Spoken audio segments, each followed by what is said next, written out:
दोस्तों नमस्कार, मैं प्रफुल्ल कोलख्या।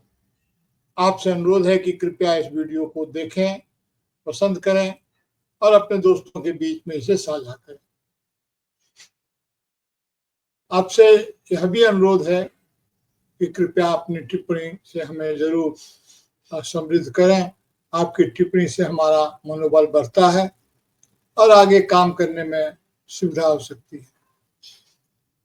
जाहिर है कि मैं इस माध्यम में बिल्कुल नया हूं और मुझे बहुत कुछ आपकी टिप्पणियों से भी सीखने को मिलेगा और दोस्तों की राय तो हमेशा महत्वपूर्ण होती ही है। जरूरी नहीं कि आपकी राय हमसे हमारी राय से मिले ही, लेकिन यह जरूरी जरूर है कि आप इसे थोड़ा महत्व दें, थोड़ा ध्यान से सुने, इसलिए कि मैं किसी पूर्वग्रह में, किसी प्रेजुडिस माइंड से बातचीत नहीं करना चाहता हूं या नहीं करने की कोशिश करता हूं। हर किसी के अपने व्यक्तिगत स्वार्थ होते हैं, लेकिन उनसे परे जाकर के एक सामाजिक स्वार्थ की स्थिति में हम बात कर सकते हैं। देखिए, भारत इन दिनों तरह तरह की समस्याओं से घिरा हुआ है और ऐसा प्रतीत होता है कि इन समस्याओं का निदान हमारी सरकार के पास नहीं है, बल्कि नागरिक समाज को ही इन समस्याओं पर सोचना होगा। अगर नागरिक समाज इन समस्याओं पर न सोचे तो फिर इसका निदान सरकार के माध्यम से तो बिल्कुल नहीं होना है। इसलिए नहीं होना है कि सरकार को कई तरह की परेशानियां होती है, वो एक राजनीतिक उनकी अपनी गतिविधि होती है, तो उस गतिविधि में उनको जाहिर है कि अपने तरह की सब सुविधाएं होती हैं, तो वो इस बात को वो देखना चाहते हैं कि कौन सी जो उनकी राजनीतिक सुटेबिलिटी जो है, तो वो उसको ध्यान में रख करके ही बात करते हैं। और जाहिर है कि कई बार वो चीजें जनता के बीच में, जनता के लिए बहुत उनके लिए सुविधाजनक स्थिति नहीं रहती है। तो जनता को क्या चाहिए, जनता को इस राजनीति से आखिर चाहिए क्या? देखिए, राज और काज दो शब्द साथ साथ चलते हैं। राजनीतिक पार्टियों को तो राज चाहिए और जाहिर है कि राज के लिए वो अपना सब कुछ संघर्ष करते हैं और लोगों के बीच में जाते हैं और राज की बात करते हैं कि हमको सत्ता चाहिए और उस सत्ता के लिए लगातार संघर्ष कर रहे होते हैं, जन समर्थन चाह रहे होते हैं। लेकिन एक बार जब सत्ता हासिल हो जाए तो वे लोगों की समस्याओं पर उतना ध्यान नहीं दे पाते हैं जितना इस बात पर ध्यान केंद्रित करते हैं कि उन्हें अपनी सत्ता को हर हाल में कायम रखना है, इस सत्ता को जाने नहीं देना है और इसके लिए जितनी तरह की बातें हो सकती है वो करते हैं। ये उनका स्वभाव है और ये उनको करना चाहिए। लेकिन जनता को क्या चाहिए, हमें आपको क्या चाहिए? हमें तो कोई राज सत्ता तो मिलने से रही और हमारी वो चाहत भी नहीं है। हमारी चाहत ये है कि रोजी रोटी का अवसर मिले। हमारी चाहत ये है कि हमारी जो दैनंदिन समस्याएं हैं वो हम कम हो। बीमार पड़े तो एक कम खर्चे में चिकित्सा की सुविधा हासिल हो जाए, खाने को अनाज मिल जाए, पहनने को कपड़ा मिल जाए। पुराने जमाने में फिल्म वगैरह में भी इसकी चर्चा की गई थी, रोटी कपड़ा और मकान। आजकल उसमें थोड़ा सा एडिशन हो गया है, रोटी कपड़ा और मकान के साथ साथ ये टेलीफोन भी चाहिए, ये मोबाइल फोन भी चाहिए और तो क्या यूट्यूब जैसा चैनल भी चाहिए। ये तमाम चीजें चाहिए और इसके लिए भी मतलब डाटा भी जरूरी है। आटा के साथ साथ, रोटी दाल के साथ साथ नेटवर्क्स और ऐप भी जरूरी है। तो जनता को तो यही चाहिए और इससे अधिक तो कुछ चाहिए नहीं।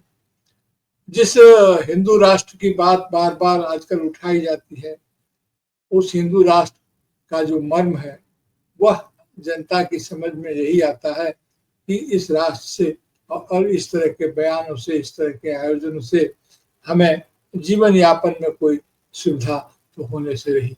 तो हमें क्या चाहिए? जीवन यापन की सुविधा चाहिए या राष्ट्र का एक विशेष विचारधारात्मक स्वरूप चाहिए? फिर हिंदू राष्ट्र की भी अपनी तरह तरह की समस्याएं हैं। राजनीतिक लोग तो इसको करेंगे ही। दूसरी तरफ सामाजिक न्याय की बात उठ रही है। देखिए, सामाजिक न्याय की बात जब उठती है तो हर किसी को एक ही ढंग से पसंद आए यह जरूरी नहीं है, लेकिन यह तो मानकर चलना होगा, आज के जो पढ़े लिखे युवा वर्ग है वो जरूर इस बात को मानकर चलेंगे कि जो हजारों साल से जो इस देश की जो संस्कृति के नाम पर या समाज व्यवस्था के नाम पर जिन लोगों को समाज की मुख्य धारा जिसे कहते हैं, मुख्य धारा कुछ प्रतिशत लोगों को लेकर के बनती है, 10, 12, 14, 15% को लेकर के जो धारा है उसी को मुख्य धारा बताया जाता है, उसी को हम मुख्य धारा मानकर चलते हैं। और जो हमारी 85% आबादी है या 90% आबादी है, उस आबादी के साथ एक हिकारत का भाव भरा जाता है, एक जुड़ाव का भाव हमेशा बनाए रखा जाता है, जो हमारे देश के लिए किसी भी तरह से शुभ नहीं है। क्यों शुभ नहीं है? इसलिए कि इतनी बड़ी मानव संपदा को अगर हम मुख्य धारा से अलग रखेंगे, राष्ट्र में अगर उस धारा में अगर वो शामिल नहीं होंगे, तब संकट होगा, तब इतनी बड़ी आबादी का जो लाभ हमें मिलना चाहिए वह लाभ हमें नहीं मिल सकता है, हम उससे वंचित रह सकते हैं। तो लगातार परंपराओं के माध्यम से भी, परंपरागत तरीके से भी समाज में जो वर्चस्व है और जो व्यवस्था में वर्चस्व है, उस वर्चस्व की पकड़ को तो ढीली करनी ही चाहिए।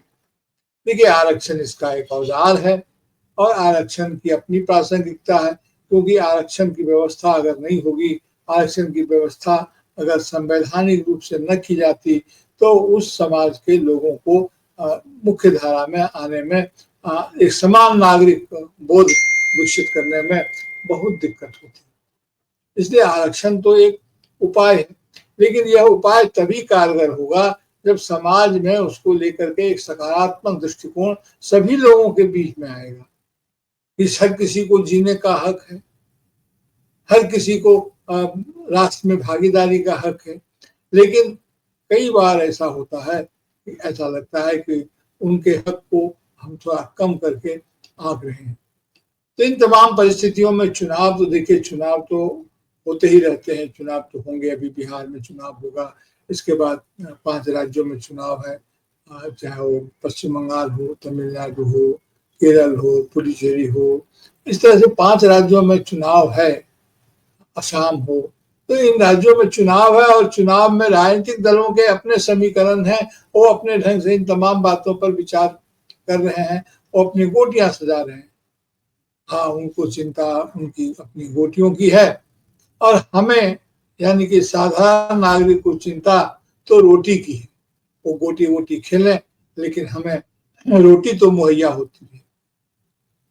जिस तरह से महंगाई बढ़ रही है बेतरतीब, जिस तरह से लोगों के रोजी रोजगार के अवसर नहीं है, ये आदमी क्या करेगा, कहाँ जाएगा? अभी तो जो जमा पूंजी लोगों की थी, जो थोड़ी बहुत थी, वो धीरे धीरे करके सब समाप्त हो रही है और उसके बाद एक भयावह स्थिति सामने निश्चित रूप से खड़ी हो जाएगी। तो ऐसे में हम क्या करेंगे? हमारी स्थिति जो है वो बहुत ऐसी है कि जिसकी कल्पना नहीं की जा सकती। बार बार बीच में अन्य देशों की भी चर्चा होती है, उनके हालात की भी चर्चा होती है, लेकिन उनके हालात से हमारे हालात का क्या लेना देना? अगर हमारी अपनी हालात अगर नहीं सुधरती है तो हमारी अपनी हालात को लेकर के ही हमें सोचना तो होगा ही कि हम कैसे ठीक रहें। तो जाहिर है कि हम कैसे ठीक रहें, ये एक जबरदस्त सवाल हमारे सामने है। उस समय लोग नकारात्मक ढंग से इस बात की निंदा करते हैं कि कभी मंत्रा ने कहा था राम कथा में कि को नृप हो ही हमें कहानी चेरी छोरी में हो रानी। ये इसलिए लोग इस बात को अच्छी बात नहीं मानते हैं, क्योंकि राजाओं के या जो व्यवस्थापक होते हैं उनके होने का असर आम लोगों की जिंदगी पर पड़ता ही पड़ता है। ऐसा नहीं माना जा सकता है कि नहीं पड़ता है।